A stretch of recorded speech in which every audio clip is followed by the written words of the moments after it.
അതിനിപ്പോ എന്താണ്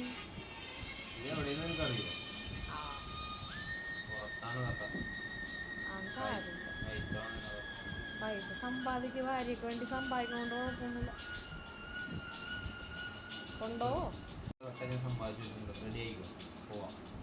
ഉറപ്പ്.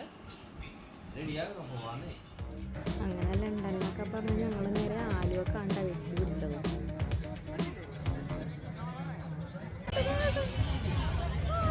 ഇതാണ് ഞങ്ങളുടെ എറണാകുളംകാരുടെ പാരീസ്, ലണ്ടൻ എല്ലാം. ആലുവ മണപ്പുറം ഇതുള്ളപ്പോൾ പിന്നെ നമ്മ എന്തിനാ വേറെ സ്ഥലത്ത് പോണത്?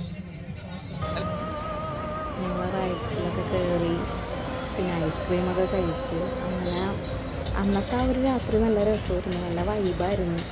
ഇനിക്കുട്ടനെ നോക്കിയിട്ട് അവനായിരുന്നു കേട്ടോ ഏറ്റവും അടിപൊളി. അവന് നല്ലൊരു എക്സ്പീരിയൻസ് ആയിരുന്നു. ആദ്യമായിട്ടാണ് അങ്ങനത്തെ സംഭവമൊക്കെ കാണുന്നത്.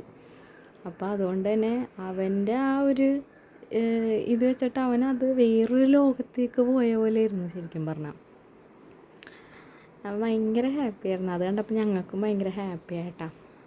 പിന്നെ ഞങ്ങൾ ആ കറങ്ങണ സാധനത്തിലൊക്കെ കയറി. അത് കറങ്ങണ സാധനത്തിൽ ആദ്യം കുഴപ്പമുണ്ടായിരുന്നില്ല, പിന്നെ 2-3 റൗണ്ട് ഭയങ്കര സ്പീഡായിരുന്നു. അപ്പം നല്ലോണം പേടിയായിട്ടത് താഴത്ത് വീഴോ പൊട്ടോ എന്താണോ ഒന്നും അറിയാൻ പാടില്ല.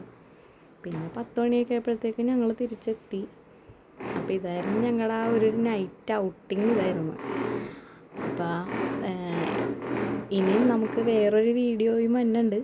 അപ്പോൾ ഈ വീഡിയോ കണ്ടിട്ട് നിങ്ങളുടെ അഭിപ്രായങ്ങൾ, എന്തെങ്കിലും വോയിസൊക്കെ ചെയ്യണതിൽ വല്ല തെറ്റുകുറ്റങ്ങളൊക്കെ ഉണ്ടെങ്കിൽ നിങ്ങൾ പറയണം. സൗണ്ട് ഇല്ലെങ്കിൽ പറയണം, എല്ലാം നിങ്ങൾ പറയണം. അപ്പോൾ ഇനി മറ്റൊരു വീഡിയോയിൽ നമുക്ക് കാണാം കേട്ടോ. Okay, bye, thank U.